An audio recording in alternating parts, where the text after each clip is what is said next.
Hi, my name is Taylor England, and my presentation is focusing on eating good and performing better, encouraging healthy habits in female collegiate athletes.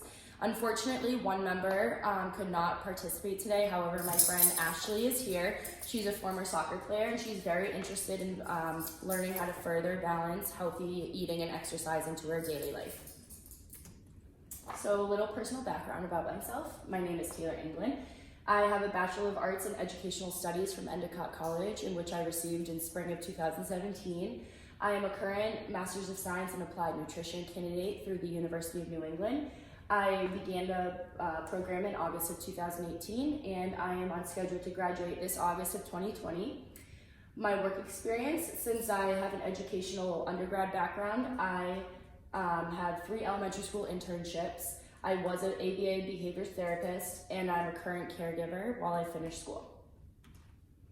So the educational seminar outline will consist of, prior to the start of the seminar, Ashley will complete a 1-day recall of her most recent food.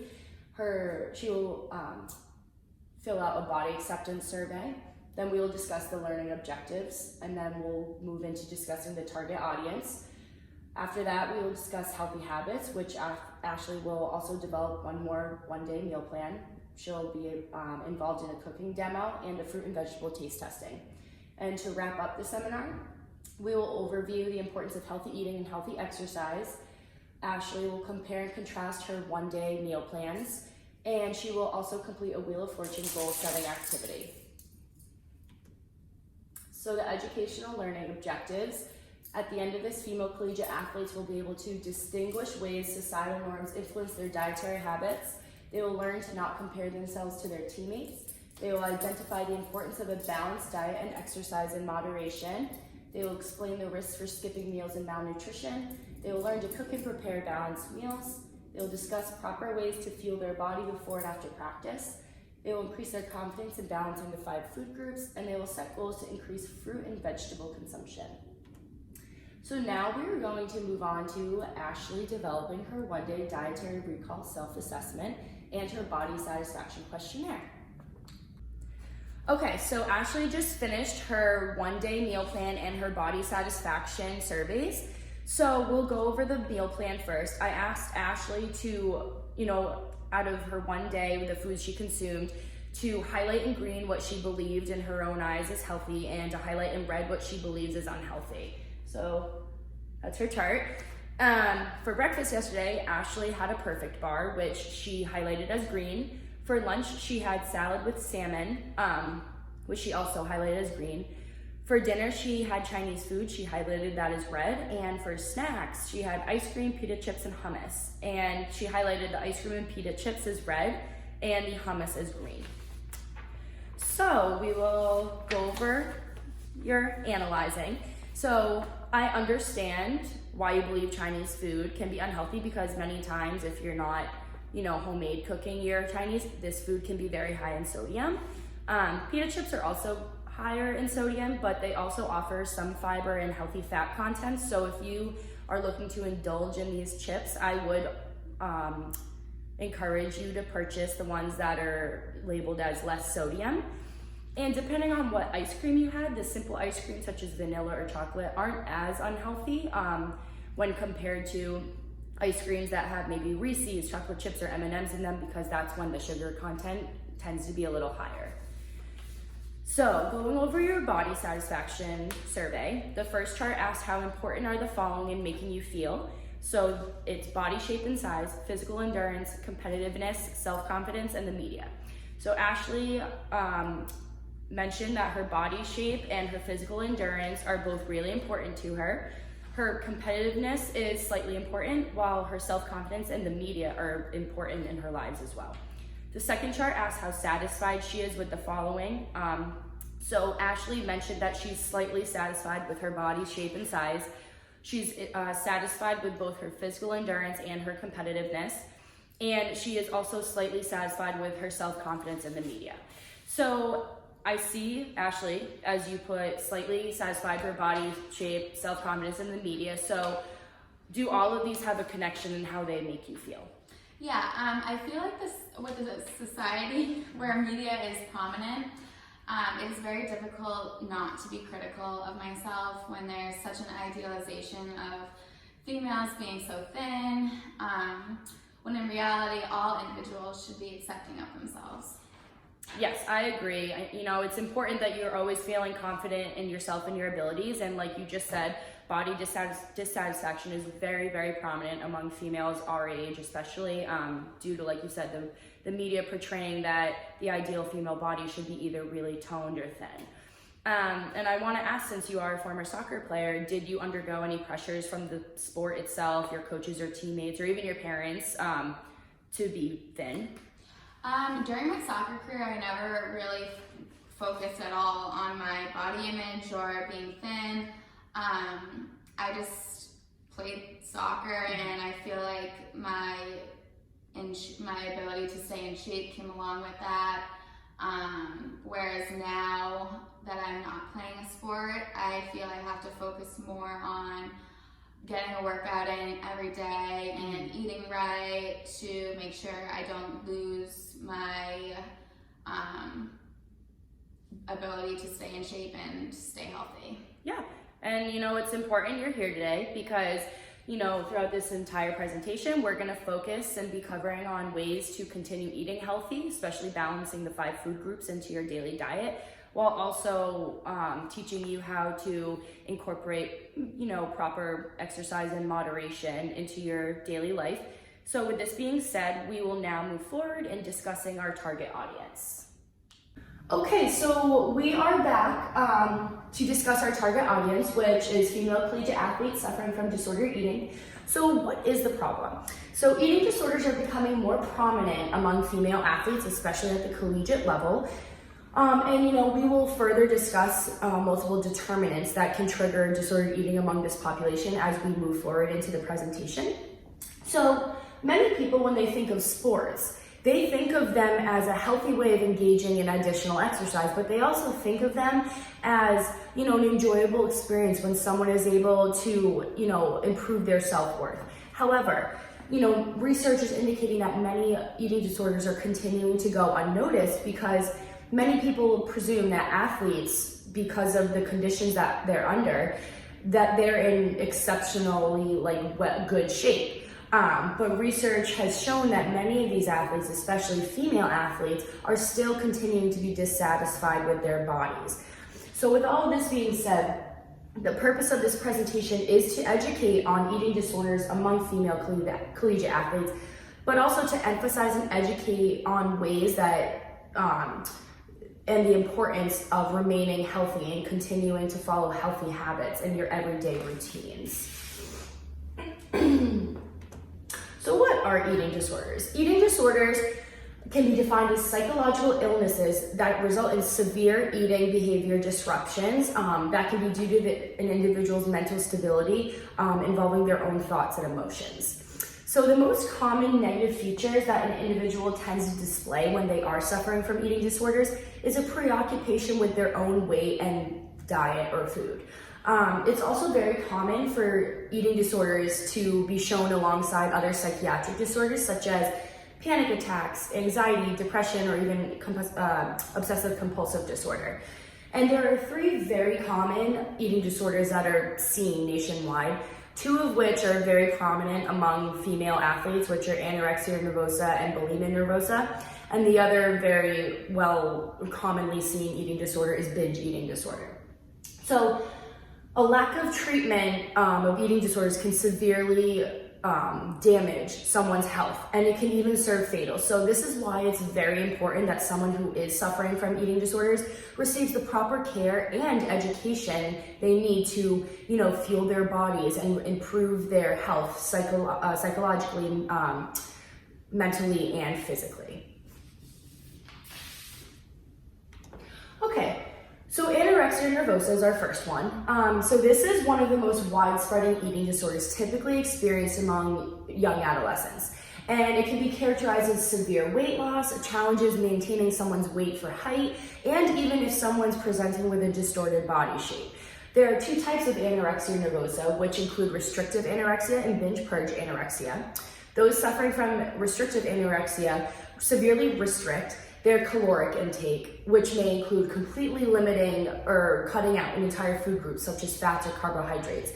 These individuals may also frequently skip meals and engage in excessive exercise. Sorry. Now, binge purge anorexia is when someone may severely restrict their caloric intake. However, they will binge eat as well, which is consuming very large meals. Purging may include excessive vomiting or use of laxatives more than the recommended amount, which is very unfortunate. And as I've gone through my research, I've found that an average 0.3 to 0.4 of young women will suffer from anorexia nervosa at any point in their lives, while anorexia is present among 1.1 to 3% of young females. Additionally, individuals between the ages of 15 and 24 that are diagnosed with anorexia are 10 times more likely to pass away than when compared to others who are of their age who are not suffering from anorexia nervosa. And lastly, 35% of female collegiate athletes are at risk for developing anorexia nervosa at some point in their life. Okay. So symptoms of anorexia nervosa, as mentioned previously, could be severe weight loss. Someone may engage in excessive exercise regarding weather conditions, whether they're physically fatigued, or even if they have an illness, they will still, under these conditions, exercise. They have a major fear of gaining weight, and they avoid eating with others.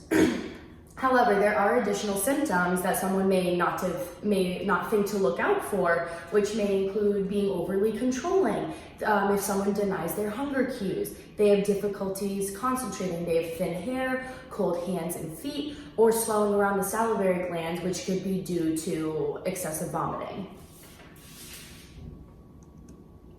Okay, so complications of anorexia. So since anorexia nervosa is, its main purpose, if you will, is starving oneself. You are essentially stripping your body of its essential nutrients that it needs for proper function. So if the body is stripped of all these essential nutrients, it has no choice but to slow down its energy conservation, which can lead to electrolyte imbalances, which can unfortunately lead to cardiac arrest. Additional consequences may include severe anemia, muscle wasting or weaknesses, brittle hair, brain damage, again, heart failure, or pancreatitis. Okay, now we're going to move on to binge eating disorder. So binge eating disorder, as I mentioned when I was explaining anorexia, is someone who consumes large amounts of food and does not vomit, they don't use laxatives, or they don't engage in excessive exercise thereafter. And many people who engage in binge eating disorder are either overweight or obese. So this is why this one's not necessarily seen among female collegiate athletes. So binge eating disorder is currently listed as the most common eating disorder in the United States. And although it is treatable if caught early, it can be severely life-threatening if not treated properly. And one of the most significant factors leading to a binge eating disorder diagnosis is its prevalence. And so that is when someone engages in these behaviors at least once a week for a 3-month duration. Okay, so symptoms of binge eating.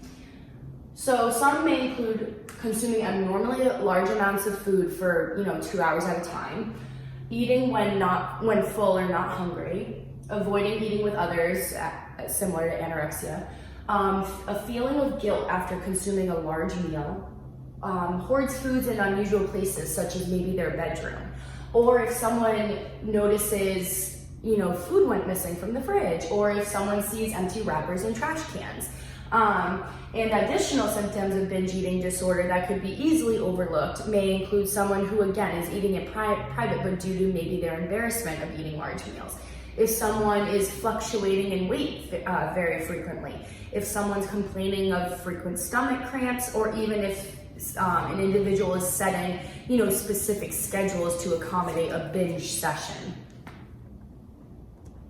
Okay, so complications of binge eating. So as I mentioned previously, most people who suffer from binge eating disorder are either overweight or obese. So this can lead to very many health consequences such as stomach rupture, high cholesterol, high blood pressure, diabetes, heart disease, and certain cancers.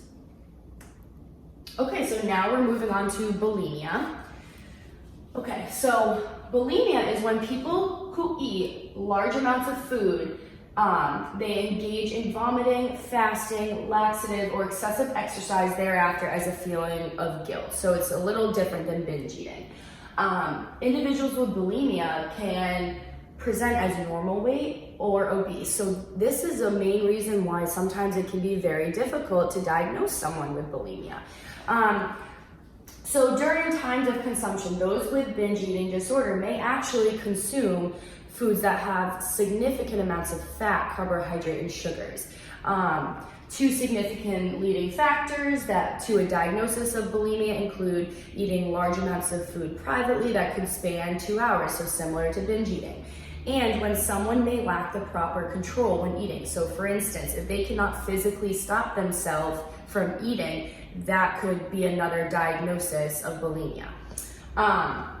And again, just like binge eating, if someone is engaging in excessive vomiting, binge eating, or other behaviors such as fasting and laxatives for at least once per week during a 3-month duration, that also is another factor that can lead to a diagnosis of bulimia. And again, in research, I have found that an average 38% of female collegiate athletes are at risk for developing bulimia nervosa. Okay, so symptoms of bulimia can include, this is a big one, if someone is using the bathroom more frequently, especially after meals, they don't eat in public, so similar to binge or anorexia. Sometimes people with bulimia refrain from hanging out with their own friends and family. Fad diets, they regularly skip meals, such as anorexia, and they can excessively drink water or non-caloric drinks. And again, additional symptoms of bulimia that could go unnoticed may include feeling uncomfortable if they're eating around other people, which could be related to regularly skipping meals. If they're cutting out entire food groups, if they excessively use mints, gum, or mouthwash to hide the fact that they may have just vomited. And again, abnormal swelling around the cheeks or jaw, again, result of excessive vomiting. Okay, complications of bulimia. Okay, so just as with anorexia, bulimia results in the loss of important nutrients that the body needs due to vomiting and excessive laxative use over time. And this can damage the body in the following ways. So it can result in inflamed sore throat, gastrointestinal problems, electrolyte imbalance, severe dehydration, tooth decay, and difficulties concentrating. And again, out of all of the 3 eating disorders we have mentioned, these are just some of the many symptoms and health consequences that can occur as a result of these. Okay, so what contributes to eating disorders? So as I mentioned earlier, this is when we're going to move into the determinants that trigger eating disorders. So there are several factors, including biological factors, societal, environmental factors, and psychological factors. As mentioned previously, sports are supposed to be enjoyable and a means of, increasing self-worth. However, the pressure to win and the pressure to always be a certain body shape or weight really can cause detrimental effects, both physically and mentally, on female athletes. So, moving into the first factor, biological factors. So, family history can play a major role in the onset of these harmful illnesses. Samples of biological factors that could lead to eating disorders may include having a family member who also suffers from eating disorders, or having a family member with a history of anxiety or depression. Families that lack emotional connection. For instance, I found a study that found that 53% of female collegiate athletes noted that family dysfunction was a major contributor to the onset of eating disorders. And again, 59% of these same participants noted that parents as negative role models, especially displaying unhealthy dietary behaviors, again, triggered eating disorders among these female athletes.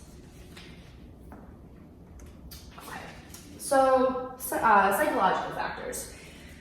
Many times, athletes pressure themselves to work harder than they need to, especially when the pressure is to lose weight or to perform at a certain level for a specific sport. So psychological characteristics such as low self-esteem, self-expectations, perfectionism, competitiveness, compulsiveness, denial, body satisfaction, these are all factors that drive them to eating disorders because they believe that they will make them perform better on and off the field. In the same study just mentioned, 53% of these female athletes noted that perfectionism and drive for achievement was what led them to disordered eating due to their obsession to lose weight. And again, 76% recorded that their low self-esteem due to body dissatisfaction led them to disordered eating, which leads us into our final factor, which is societal environmental factors. And personally, I believe this factor is the one that contributes the most to eating disorders among female collegiate athletes, at least. Again, being athletes already, they've increased pressure regarding body weight for optimal performance, while body dysfunction and their need for thinness are the most common factors leading to disordered eating among this population. So with this being said, media portrayal is a huge influencer of disordered eating among our population in general today, but really female collegiate athletes. Social media is very prominent in today's generation. We all know that, especially certain platforms such as Instagram, Facebook, and television, to name a few. They all are emphasizing that the ideal female body is to be extremely thin or extremely toned with little body fat percentage. And unfortunately, another factor that's leading into eating disorders among female athletes is their pressure to be certain weights by coaches, teammates, and parents even.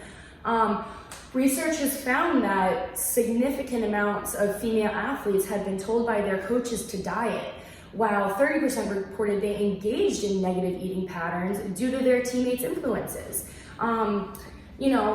Especially when it comes to the teammates' influences, this could sometimes be due to, teammate competition. They feel that they need to compete for the same position on the team. So in order to do this, they engage in, negative eating patterns, disordered eating, to see who loses the most weight, thinking, oh, if I lose weight, I'm gonna win the starting position over X, Y, and Z. Okay, so just to kind of end on eating disorders in general and how they affect female athletes, just to kind of overview. So female athletes are 15 to 62% more likely to engage in eating disorders than 0.5 to 3% of non-athletes. So that's a pretty big difference. 0 to 2% of female athletes suffer from anorexia nervosa compared to only 0.5% of the general population. 1.1 to 6% of female athletes suffer from bulimia nervosa compared to 1 to 3% of the general population. Body dysfunction accounts for 20 to 50% of all female athletes' drive for thinness. And again, a lot of that comes from the media.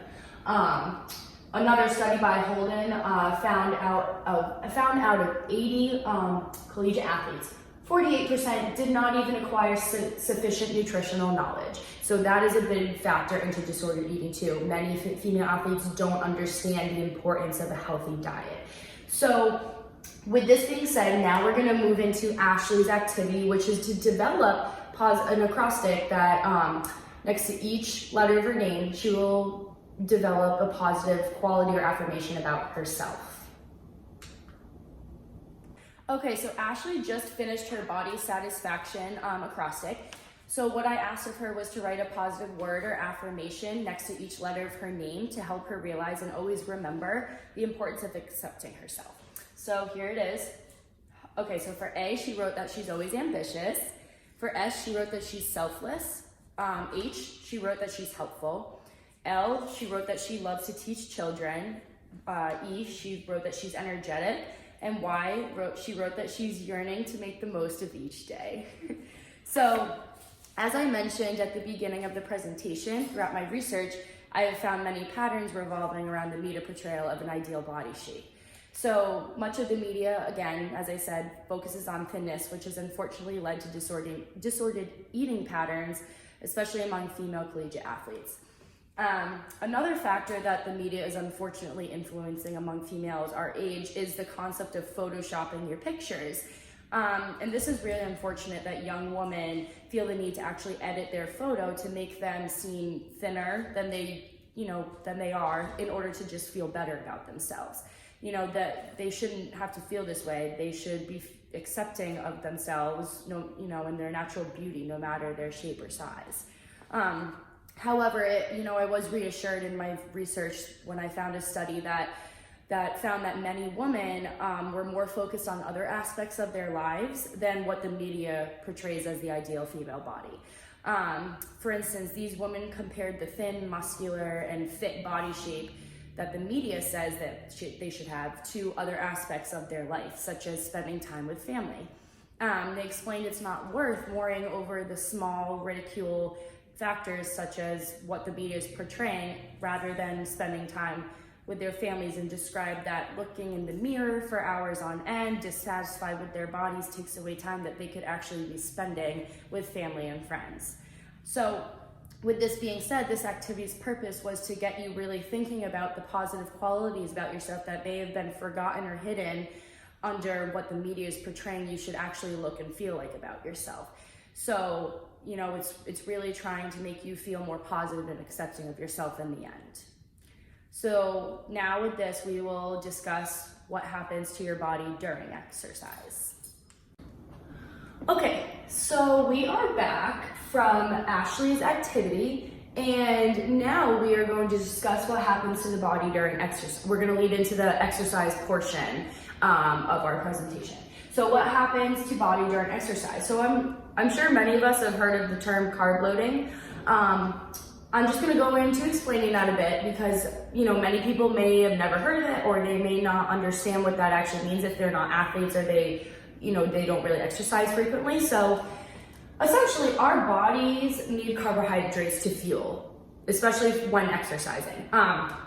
There's complex carbs and simple carbs. Complex carbs can be found in legumes, sweet potatoes, or starchy vegetables. Simple carbs can be found in fruits, dairy, and sweets, such as maybe candies. And as the body digests carbohydrates, they're broken down into sugar, which transfers to the bloodstream and then into the cells when it is then stored as glycogen in the liver and the muscles. So, especially during an intense workout or training session, the body utilizes these sugar sources for energy. So most athletes are typically consuming 5 to 7 grams of carbs per kilogram of body weight. However, consuming 8 to 12 grams of longer duration activities, or if you're training for a marathon, may be more appropriate. Okay, so now we're going to talk about what is excessive exercising, because as we mentioned or discussed earlier in the presentation, many female collegiate athletes who are suffering from disordered eating engage in excessive exercise or compulsive exercise as well. So another term for excessive exercise is hypergymnasia, and this can be seen when someone is constantly engaging in exercise. If they're lying about how much they exercise, if they feel guilty if they miss a workout, even if it's after they've already had soccer practice during for the day. And if they're continuing to exercise when they are physically exhausted, injured, or ill, or again, if it's raining out, doesn't matter the conditions, they're still exercising. So what can excessive exercise lead to? As mentioned previously, many female athletes are extremely competitive and strive to be perfect. So this is when they tend to overwork themselves. So, however, I think many people fail to realize that rest is also an extremely significant part of the training process. So with this being said, excessive exercising can lead to malnutrition, muscle weakness, an abnormal heart rate, increased risk for injury, among many others. But one of the most significant factors it can lead to is the female athlete triad. So the female athlete triad is a potential life-threatening condition that is a result of disordered eating, dysfunctional menstrual cycles, and low bone mineral density. And research indicates that at least 25% of female Division II athletes suffer from disordered eating, while at least 26% suffer from menstrual dysfunction, while 10% suffer from low bone mineral density, and 2% present with all three symptoms. So this is really, I don't want to say a good indicator, but the female athlete triad really helps point out how many female athletes are engaging in excessive exercise and disordered eating. So this condition is essentially the result of an energy imbalance, which can eventually lead to osteoporosis or amenorrhea, which is the absence of menstruation for 3 months or longer. And again, the female athlete triad can lead to many malnutrition related conditions as well. Okay, so this is when we can reference our My Plate Be Active Adults 10 tips, which is great. I also put the link to it right there. And it's basically 10 tips to help adults include physical activity into their lifestyles, moderate activity. So there are many ways that you can incorporate healthy exercise outside of your sport. For instance, as the My Plate fact sheet says, just doing 2.5 hours each week of swimming, biking, or walking could significantly help your heart health. Utilizing a buddy support system too. Many people may not think of that, but a buddy support system can really help you motivate, encourage yourself to stick to your daily goals and not overwork yourself. Choosing alternative routes such as the stairs instead of the elevator. Again, biking or walking to class or practice instead of driving. That can, again, make someone feel really good about themselves.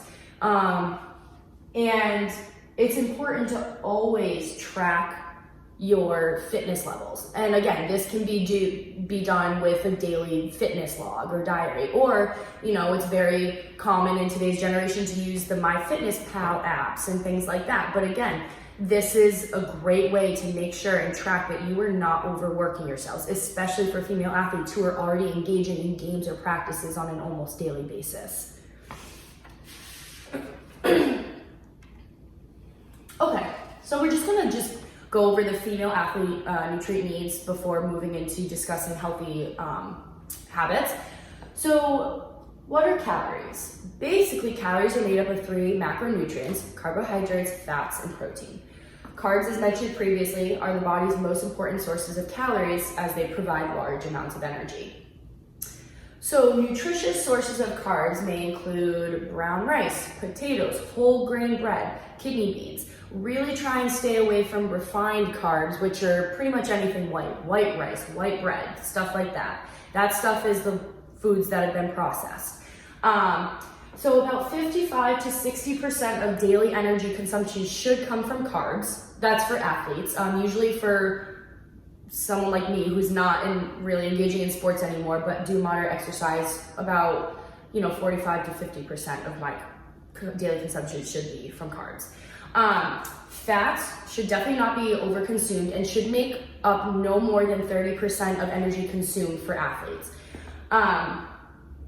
It is important to avoid, saturated fats, since these increase cholesterol and high blood pressure, increasing your risk for type 2 diabetes, obesity, heart disease, among many other health conditions. While it is important to incorporate many polyunsaturated and monounsaturated fats into your daily diet. Sources of these healthy fats could include olive oils, avocado oil, nuts, or fatty fish such as salmon. And protein should be kept to about 10 to 15% of an athlete's daily energy consumption. And always think lean protein, such as chicken, ground turkey, eggs, milk, nuts. Avoid, deli meats, bacon, sausage, anything processed. That stuff is not good. That's where the trans fat, the saturated fat, the cholesterol, the sodium, that's where all of that comes from. Okay, so now this is when we're gonna take our fueling during / after / before fact sheet from my plate to reference. I apologize, I forgot to add the little resource, but if you just type in fueling during exercise, myplate.gov fact sheet, it's gonna be the first one to pop up on Google. But essentially, so as you reference this, you'll kind of get where I'm coming from with this chart. But basically, before training, around 2 to 4 hours prior to a practice or a game, you should be choosing foods, low in fat and with moderate protein and fiber content. It's good to pack snacks for, during an exercise, workout, practice, game, such as trail mix, pretzels, dried fruit, granola, nothing crazy heavy. And about 1 hour before practice, you should be consuming about 30 to 60 grams of carbs for that energy source, as well as foods low in protein and fiber. Now, during training, as I just mentioned, it's really important for about every 30 minutes to an hour, you're carb loading, about 30 to 60 grams. This could be, a sample of this could be a medium banana, an energy bar, 2 cups of a sport drink, such as Gatorade. Again, small solid food portions, and make sure you're not just focusing on sports drinks, you're incorporating water as well. High carb mixture foods. So it's really good, though, that 30 to 60 grams every hour, you should be mixing between starch, fructose, glucose. That way you're getting the energy sources from sugars as well. And after training, so if you had a high intensity workout, you should really be consuming basically 0.8 to 1.5 grams per kilogram of your body weight. But if you had a low intensity session, it's fine to just balance your meals every 2 to 3 hours post workout. Also, if you had a high intensity session, it's good to get 7 to 20 grams of protein in there about 1 hour post workout. And again, continue consuming sports drinks and waters to replenish electrolyte loss. So I just provided a sample meal pre-post practice game that when I played soccer, this is what I would typically consume. So before practice or game, I would usually eat 2 to 3 hours before an egg omelet with 1 slice of wheat or whole grain toast and a 4th cup of fruit, such as blueberries, blackberries, strawberries, or a mixture. And about 1 hour before my game or practice, I would just have a medium-sized banana. During training, I would have either, like 1/4 of a cup of low-fat Greek yogurt, a handful of trail mix. This I would have, really every 30 to 60 minutes, especially if it was a 90-minute soccer game. I would sip on Gatorade. I always loved my blue Gatorade. I would sip on that every 20 minutes for electrolyte replenishing. And after a training session, typically I would have, a good solid 3 to 4 ounce piece of protein, such as salmon or grilled chicken with vegetables. And typically I would have maybe like half a baked sweet potato or grilled asparagus with some broccoli. And I would have 1 cup of water and 1 cup of 100% orange juice. Okay, so now we're gonna kind of go into what does it mean to be healthy. So as many of you may be seeing, this is the generic My Plate icon. That's kind of giving you a sense of what a typical plate should look like. So with that, what is a balanced meal? So essentially half of your plates should be vegetables and grains, while maybe 1/4 of fruit and 1/4 of protein should take up the other part of your dish. It's imperative to count your sodium, added sugar, and again, saturated and trans fat content. It's recommended that no more than 2,400, but more so 2,300 milligrams of sodium are consumed each day. And you'll see on the next slide, I'll kind of point it out to you, but basically when reading a nutrition label, you should really be looking at the percent daily values for everything, but especially sodium. And a rule of thumb is for sodium, if it's below 5% the daily value in a serving, that's good, that's low. That's a low amount of sodium offered in a serving of that food. But if it's over 20%, like some foods say, sodium content 23% per serving, that's bad. That's way too high of sodium in a single serving. So try and stay away from foods like that when you're purchasing. Avoid foods in the ingredient list, and again, I'll show you where the ingredient list is on a food label. But avoid foods that say, for sodium more specifically, sodium chloride, saline, or sodium bicarbonate. You know, it's always good to look in the ingredient list when you're purchasing foods, because many times people may look at the nutrition label and say, oh, well, I mean, it's only 15% sodium, but a rule of thumb is in the ingredient list, the first 5 ingredients are those that are offered the most, the highest content in that single serving. So, and again, many things like sodium bicarbonate, saline, those could be hidden in this ingredient list, and many people may miss that. It could be the first ingredient, and people may think, oh, well, it's only 15% sodium. It's always good to check the ingredient list. And again, foods high in saturated and trans fats may include butter, red meat, processed deli meats, baked goods, fried foods. It's good that you avoid all of these, especially during season when you're supposed to be eating, you know, foods with carbs and lean protein. Instead, switch to oils, like I said, instead of butter. Begin purchasing foods that are labeled low fat or fat free. And added sugars are pretty self-explanatory. They're syrups added to foods after they've been processed. Again, in the ingredients label, look for words such as fructose, maltose, malt syrup, sucrose, corn syrup. Again, avoid these. And, you know, another easier way to avoid added sugars is just avoid sugar-sweetened beverages. Opt for water or unsweetened teas, fresh fruit, or, you know, low-fat yogurt. Okay, so this is just your typical nutrition label. And I just kind of want to show you where to find certain nutrients on it. So basically, this is where you'll see your saturated and trans fat. So aim for less than 10% of your total daily energy consumption coming from saturated and trans fat. Cholesterol is here. It would be great if you purchase foods that pretty much have 0 cholesterol content. Here's sodium. And right here, this is the percent daily value. So, I mean, this example shows there's 0 sodium content in it, but typically it'll tell the sodium content, and again, under 5% is good, more than 20, not good. Here's your fiber. Fiber is great. Always try and aim for at least 3 grams of fiber per serving. And here's the added sugars. So this one says there's 0 added sugars, but you know, it's, you know, some food, like regular sugars are going to be the sugars that are just naturally produced in that food product. Added sugars are the syrups and stuff that are added. So just when you're purchasing food, really try and avoid added sugars. They should really be as minimal as possible in that serving.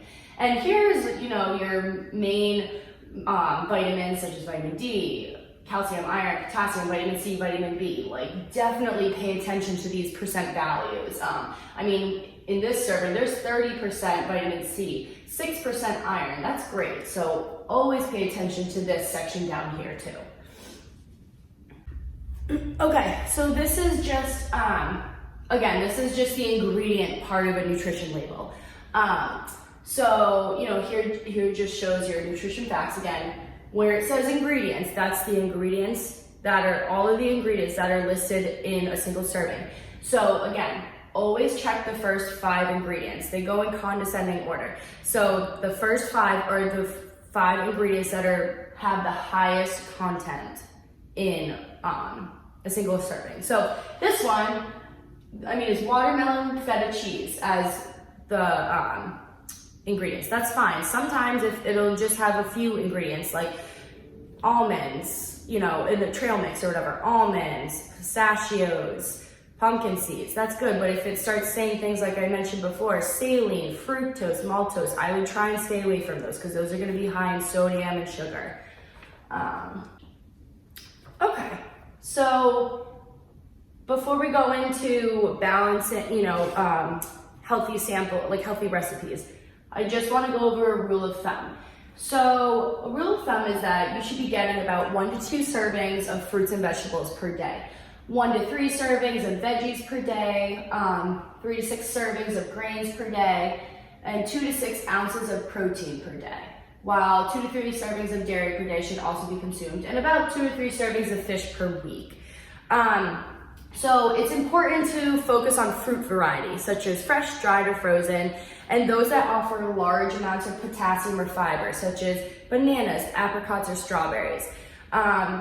Focus on the rainbow. Incorporate dark leafy greens, red, orange, and yellow veggies. They all provide so many vitamins and minerals. And look for foods that are labeled whole, for whole grains, whole grain bread, whole wheat bread, brown rice, quinoa. Those are all perfect examples of grains. And then always focus on the fiber content. And like I said, trying to get at least 3 grams of fiber in each serving. Protein, as I mentioned, ground turkey, chicken, eggs, try and keep red meat to a moderation, maybe only just a few times a month, if only. And even when you do eat it, really try and trim the fats off the side, when you eat pork. Dairy, cheese, and milk. Really try and go for fat-free or low fat. And here is a resource on my plate. If you click on it, it'll just bring you to a bunch of very healthy dietary choices for every food group. Okay, so this is an example of a power smoothie, which when I was playing soccer, or even now, I'll typically have for breakfast, especially when I'm on the go. And I just want to stop for a second, and so this is Chronometer for any of you who don't know. And Chronometer is a great tool because it's so easy to navigate, but basically up there, you punch in your food to make a recipe or a meal. And what Chronometer does is it breaks down each nutrient and it shows you your macro and micronutrient content. And I'll just go to the next slide. That's it, continued. It shows literally every vitamin, every mineral, everything that makes up a carbohydrate, the fat and proteins. It shows all the content that you're consuming in that one meal. So for my power smoothie, it has 1/4 a cup of strawberries, 1/4 a cup of blackberries, 1/4 a cup of blueberries, 1 medium-sized banana, 3 tablespoons of chia seeds, 2 tablespoons of flax seeds, and 1 cup of almond milk. So it really is, it has a lot of variety in it. And you can see it's definitely a big superfood smoothie. So it, just to break it down, it gives 361 total calories. So it's not overly, fulfilling. There's 72% fiber, which is great. There's 37% of iron, which is even better. And there's 69% of calcium. So, and as you can see on this next slide, it shows a lot of other, like I mentioned, minerals and vitamins and minerals. So, one more is my recipe, Portuguese chicken Mozambique from week 3.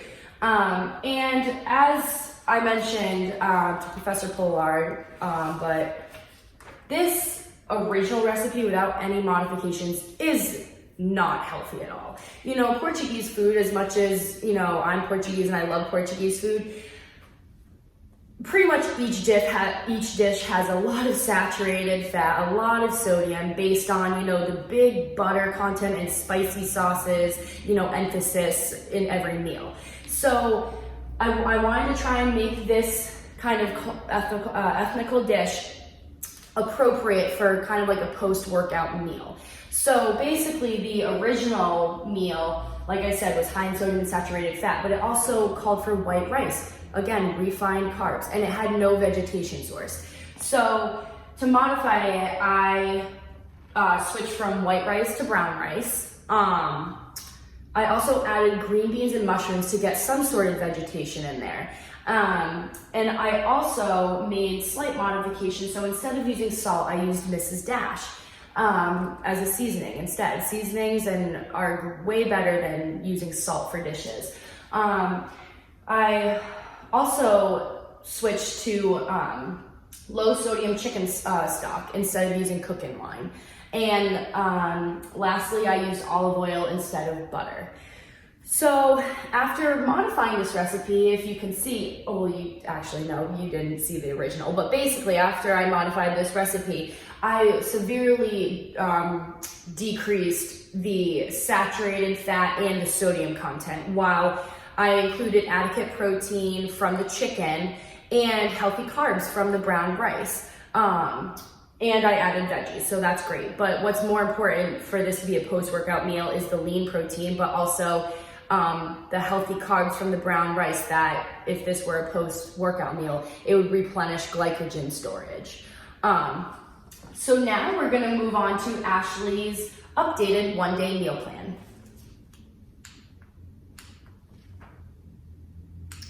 So Ashley just finished creating her second one-day meal plan to eventually compare to her first. We punched in the new meal plan into Chronometer. So for her new one, she kept a perfect bar for breakfast. For lunch, she chose a salad with tuna, cucumber, and pumpkin seeds. For dinner, she decided to make grilled chicken, sweet potato, and asparagus. And for dessert, she chose Greek yogurt instead of ice cream, added honey, strawberries, and blueberries to it. So it might be difficult to see Chronometer on the screen, but I will kind of go through it with you a bit. So, you know, you can see this meal plan offers a lot of variety of both micro and macronutrients. For instance, her one-day meal plan offers 78% of the daily value for fiber, while the overall carbohydrate intake is 55%, which more specifically for athletes, it does meet the daily needs for this macronutrient. More important micronutrients such as vitamin A, C, E, and K are all, if not exceeding, almost reaching the daily recommended values. For instance, vitamin A is 881% the daily value, while vitamin C is 97%. Vitamin E is 56%, and vitamin K is 286% the daily value. This one-day meal plan also offers only 19% of sodium content, which is fairly low and very good. It also offers 13% of omega-3 fatty acids, which can help heart function. So overall, Ashley, you did a really good job with this meal plan. And now we will move forward into how to balance your healthy meals on a budget. Okay, so we're back from Ashley's activity, and now we're gonna kind of move into discussing how to balance healthy food on a budget, especially for female collegiate athletes who may not have the time or the funds, really. This is a great discussion to have on how to continue being healthy. So first, it is super important to plan your weekly meals to ensure you're not overspending, but also so you don't lose out on incorporating foods from the 5 food groups into your meals on a daily basis. So what I do, for instance, is I always designate Sundays to be my meal prep days. And of course, for female athletes, this would have to revolve around when their practice and game schedules are, and even their class schedules. But basically on Sundays, I meal prep my meals for the week, especially breakfast and lunch when I may have limited time. So that's great. So that way, and even like when they come home from class or practice, their stuff will already be prepared for dinner too. Always develop a grocery list. Again, a grocery list is ensuring you're not overspending, and it's also saving up on time. So you're not just going through every aisle saying, oh, I think I might need that. Oh, I think I already have that, and end up coming home and you either bought something you already have or you thought you had something that you don't.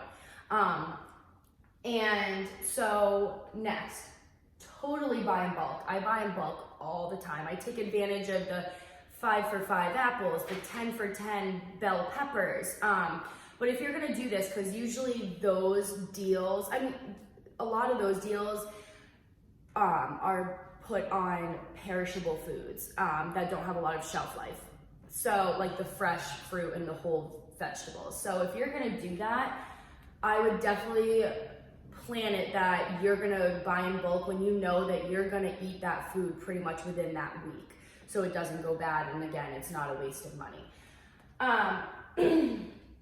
And if you know that you won't eat the fruit or the vegetables in that week's period of time, totally take advantage of the frozen fruits and veggies section. I mean, sometimes there are deals on that, like 2 for $5 or 2 for $3. But these tend to cost less than the fresh whole fruits and vegetables. But also, if you're gonna do this, plan to buy them plain with no like added butter or mixed in sauces or cheeses. That's just when the unnecessary saturated trans fat and sodium kick in. And again, I think I've made it pretty clear to avoid foods that have high contents of those. So let's see, again, reading the nutrition label. So you're, again, looking for foods that are lower in sodium, saturated in trans fats, cholesterols, and added sugars. While you're looking at the nutrition label that shows a single serving is high in protein, high in fiber, high in poly and mono unsaturated fats, or a nutrition label that shows that there's a great percentage daily value of all the vitamins and minerals. And it's good too to learn the unit price versus retail price. I hate to say it, but I actually just kind of learned the difference between those in my research for this presentation. But basically, the retail price is what you are actually paying for a single item versus the unit price that is how much you're paying for, you know, per pound or how many ounces. So sometimes with the unit price, based on what the unit price says, you could really be paying less for larger portions. So definitely pay attention to that. And I always make enough for leftovers, especially if it's, you know, if for female athletes, if you have a roommate or if you're living with your boyfriend or girlfriend, or definitely make room for leftovers. So this are a bunch of resources on my plate that I want you to take a look at. So again, general healthy eating on a budget. That gives you so many more in-depth explanations or examples of how to purchase healthy on a budget. This is learning to really read a nutrition label. It's great. It's a great virtual activity. You can click on each section of the nutrition label, sodium, fat, carbs, and it'll take you to a separate page that really breaks down the benefits or, you know, the health consequences of each. This is a resource where you can, you know, learn, you know, in depth more about unit versus retail price. And this is, if you choose to, this is a template where you can develop your own 2-week menus. So if you kind of want to try it out based on the information given in this PowerPoint, or if you want to look at that as kind of like a meal planner, like, okay, on this day I'm going to eat this. Definitely check that out. I even use that sometimes when I know that I have a busy week coming up and I'm really not going to have much time to plan. I definitely utilize these MyPlate 2-week menus. They make it so much less time consuming. Okay, so now we're going to go over lastly, before we go into the last few activities, we are going to go to, the MyPlate mini fridge makeover sheet. As it's up here, so what you can reference it here. But this is great too for a female collegiate athlete or just any college student. It's how to really give your mini fridge in your dorm room and make a healthy makeover. So it's, again, 10 tips, you know. For instance, let's see, hummus, or if you want to do salsa, you could make a fresh salsa with tomatoes, jalapenos, cilantro, and onions in a fun and yummy way to incorporate veggies into your diet rather than going to the market and buying a pre-made salsa with not even knowing the sodium or fat content in it. What's great is, you know, when you make it yourself, you know what's going into it and you can choose to put healthier alternatives into it. Let's see, so nuts and nut butters. When I was in college, I always kept either a peanut butter or an almond butter in my mini fridge. It's a great, especially if I was late to class or on the way to practice, it is a great on-the-go snack with a few whole grain crackers. And again, even like for a college dorm room, utilizing the frozen veggies and fruits is great. Because those are, again, less expensive and you may not have as much room in your mini fridge in your dorm room. But this is just a great resource. When I came across this, you know, it made me wonder why I wasn't even utilizing this when I was in college. But yeah, so this is definitely a good resource, and it's on MyPlate. So if you wanna, MyPlate is another great website to utilize, especially when you're trying to eat healthier and incorporate healthy exercise. You know, you can calculate your daily caloric needs, or how much individual macronutrients and micronutrients you need to be consuming each day based on your activity levels and your weight for height. And again, it has videos, quizzes, a ton of printouts. It's just, I would definitely utilize the myplate.gov website if you're really trying to learn how to just lead a healthier life. So with this, we are going to go into the last few activities with Ashley. Back to start the cooking demo, but before I kind of started talking about what we're gonna make, I'm just gonna show Ashley the MyPlate My Kitchen website, just so she can kind of see that this is definitely a really resourceful tool. So it's on choosemyplate.gov. Sorry, let me get back to the beginning. So she can create her own recipes. She can make a cookbook where recipes are saved. She can watch recipe videos, and then she can access any other sorts of resources to find, you know, additional recipes. So if we wanted to, so say I wanted to make breakfast. So I'd click breakfast, it would refine my search, go down to nutrition focus. So say I wanted to incorporate more fruits and vegetables, I would click that. Sorry, being a little slow. Okay, and now nutrition focus. So for the nutrients, I'm going to say I'm gonna limit saturated fat content.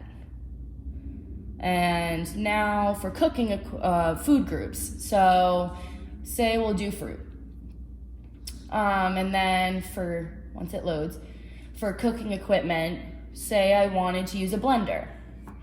You'd choose blender, and you can choose a type of cuisine like American, Latin, or Hispanic, or vegetarian, but we'll leave that out for the time being. So now, as you refine your search, these are the recipes that show up. So say we wanted to do a very berry smoothie. We click on it, and then it'll show you, it can make 2 servings based on the ingredients it's given. So it shows you the ingredients, it shows you how to prepare it. And what's nice is, going back to how you can make your own cookbook, you can press add to cookbook, and now when you go to your cookbook, the recipe should be there, if it would load. There we go, very berry smoothie. So now if you want to review or go back and you forget, you know, what's exactly in a certain recipe, you can go to myplate.gov, search MyPlate My Kitchen, you can go to your cookbook, and then your recipes will be right there. Okay, so for our recipe, we are going to be making a cucumber blueberry salad with chicken added. However, when I went to the grocery store, they were out of blueberries, unfortunately, so we are substituting with blackberries. So rule of thumb, whenever I'm cooking, I always go by the serving sizes. So for the bag of spinach, the serving size is 3 ounces. So usually when you think of ounces, you're thinking of fluid ounces, but for spinach or solid food, 3 ounces is more equivalent to in between like 2 and 3 cups. So right now I have 1 cup, so we'll add it in there. And then the spinach is already pre-rinsed as well. If you buy, you know, another rule of thumb is you should always rinse your fruits, vegetables, you know, any of that kind of stuff before consuming it. Even if it says already rinsed, it doesn't hurt to take additional precaution. So here's the second cup. Okay. So next, we will add half a cup of cucumbers. Again, like, vegetables and fruit really add no sodium, cholesterol, or unhealthy fat content. So, you know, I still go by the serving sizes. This is 1/4 cup of blackberries, but you don't really have to, just because there's not really any unhealthy aspects to these foods. So I guess with this, it kind of depends on how hungry you are as well. And with this, I have 4 ounces of chicken breast cut into cutlets. Obviously I cooked it beforehand, so to cut back on time. But to prepare this, I just put it on a pan with some aluminum foil. I preheated the oven to 400, and I placed the chicken in there for 25 to 30 minutes. When it was done, I used this tool, which you should always use. I stuck it in the middle of the chicken to check the temperature. For chicken, it recommends that it's between 160 and 165 degrees Fahrenheit when it's done. I mean, a lot of people also just check to see if it's pink. But again, just take those precautionary steps. I would definitely use this to make sure, because having food poisoning is not fun.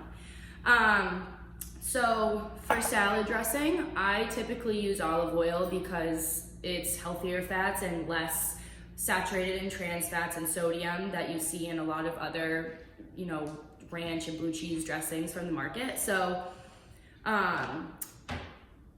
about 1 tablespoon is a serving of olive oil that adds about 120 calories. So we got a tablespoon, we'll dump it all in there, stir it up. And you can add cheese too if you'd like, but I think a feta cheese would go good with this. But then your salad is ready to go. Ashley's more than welcome to eat it if she likes, but not gonna force it on her. So yeah, that is our cooking demo for the day. Okay, so now we are doing our fruit and vegetable tasting. This is Ashley. So Ashley's gonna try a sample of each of the fruits and vegetables. We have mushrooms, cauliflower, broccoli, and carrots as our vegetables, and then watermelon, strawberry, and apples as our fruit. And she's gonna kind of talk about the taste and like the flavor and texture of each, and then at the end she's gonna let me know which fruits and vegetables she liked and disliked, and then we're gonna go into the health benefits of both the fruits and vegetables. So Ashley, you can have as much as you want, but all right, she started carrots. Good. Very good. It's very crunchy. Just enough sweetness, but still taste of a vegetable. Good. Okay, so next you'll taste the apple. Okay. Sorry, they're a little brown. Again, very crunchy. These are also Macintosh apples. A great consistency, and the skin is that just enough of that chewiness, and then the crunch. Perfect. Love it. Okay, now the strawberries. Okay. Also, if there's any food that you don't prefer to taste, that is totally fine. Strawberries are one of my favorite. These are just enough tartness, sweetness. Really good. Good. Now watermelon.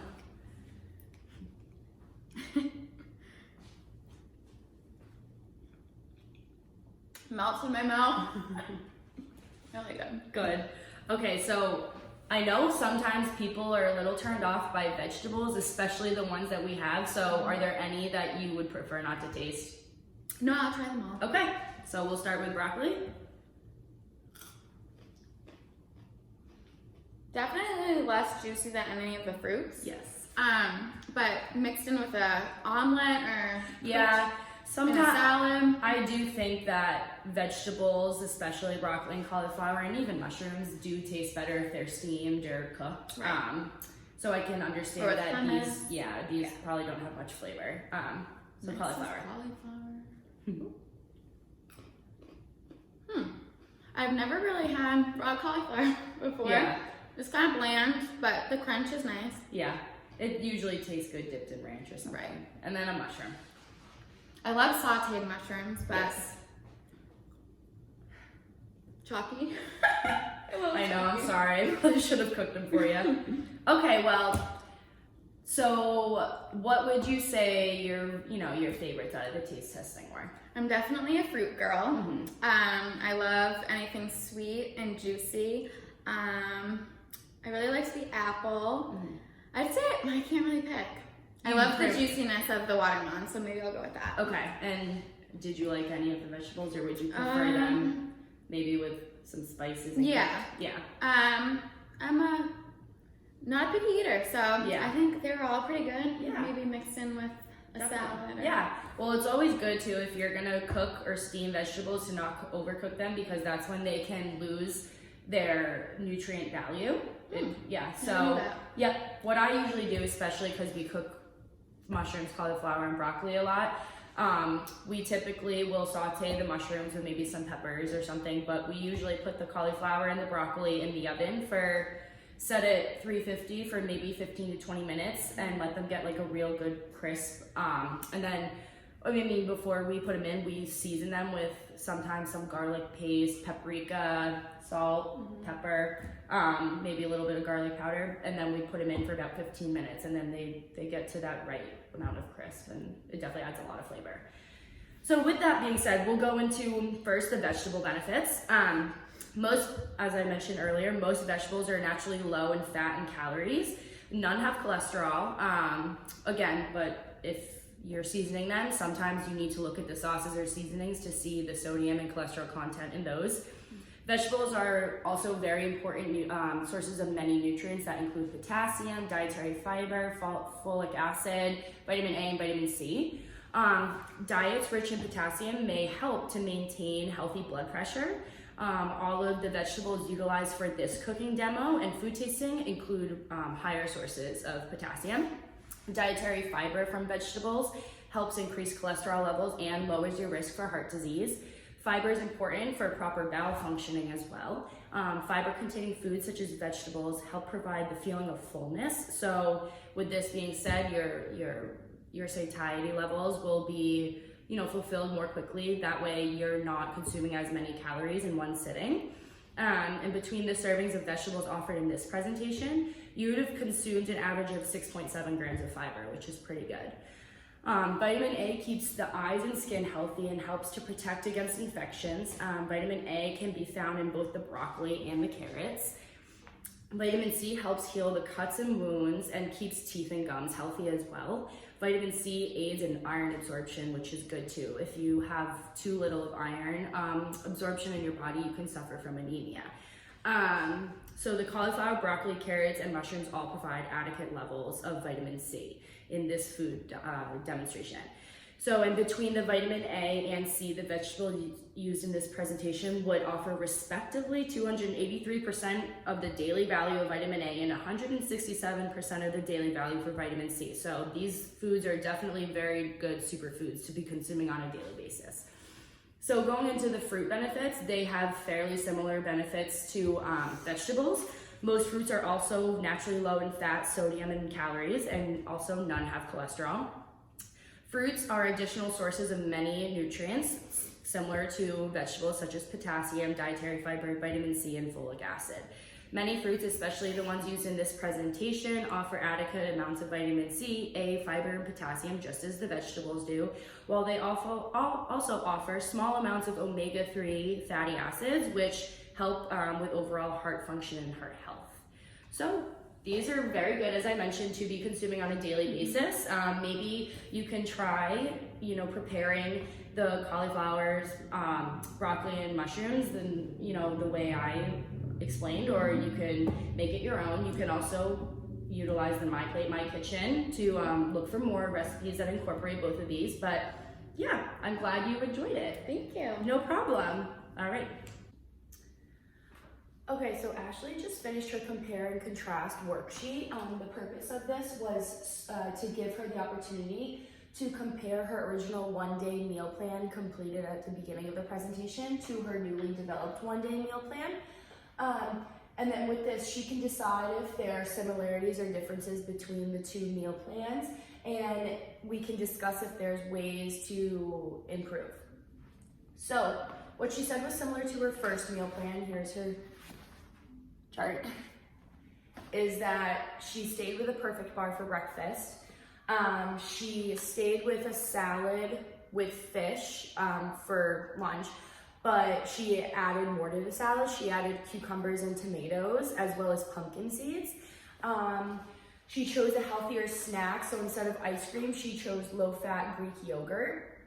And then with dinner, she also switched from Chinese food to grilled chicken with sweet potatoes and asparagus. So since she added the pumpkin seeds, tomatoes, and cucumbers, this adds higher levels of iron to her meal, specifically from the pumpkin seeds. Protein from the salmon source and tomatoes, while the tomatoes also offer higher percentages of all the B vitamins, which aid in brain function and red and white blood cell production.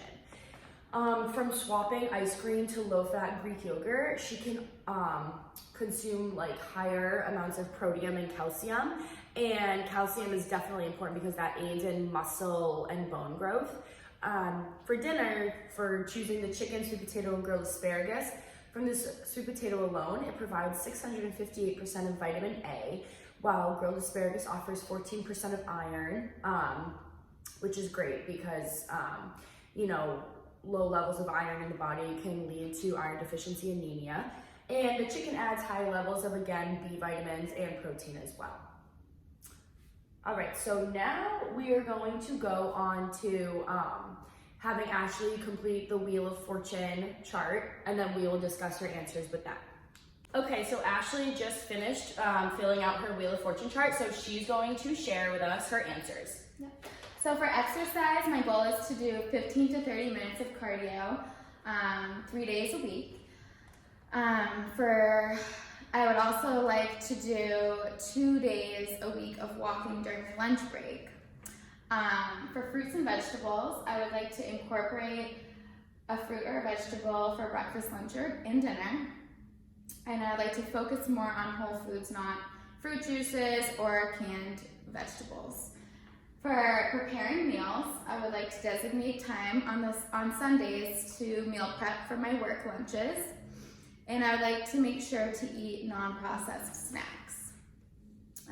For balancing meals, I will eat smaller meals throughout the day rather than 3 bigger meals. And I would like to use a food log app to ensure that I'm reaching the food group servings each day. For body satisfaction, rather than focusing so much on my weight and my mirror appearance, I would like to focus more on recognizing my positive attributes every day, and I will focus less on unrealistic female body perceptions. Awesome. So, based on your responses, I think you definitely have a great understanding of all the concepts that were covered in today's presentation. And when it comes to living a healthy lifestyle, it's definitely very important for you to always be mindful of making smart everyday decisions and choices that positively affect your overall health, body, and mind. So thanks, Ashley, for coming to the presentation today. It really means a lot to me. I hope you've again gained some insightful information that you can plan to carry out, throughout the workday, but also during your leisure time. And with that being said, we're going to move on to the final overview of the presentation and wrap it up. Okay, so we're back from the last few activities with Ashley. So I just want to give a brief overview of the educational seminar. So basically, malnutrition and excess exercise can lead to serious health conditions such as heart disease, cancer, severe dehydration, and the female athlete triad, among many others. It is important to adopt proper measures to overcome body dissatisfaction risk factors such as peer pressure, media, and psychological influences. And lastly, it's really important for female collegiate athletes, and anyone for that matter, to adopt routines such as daily journals to keep track of their exercises and balancing meals, to ensure proper consumption of macronutrients and micronutrients, and to ensure overall health. Thank you. Here are my references, and I hope you enjoyed.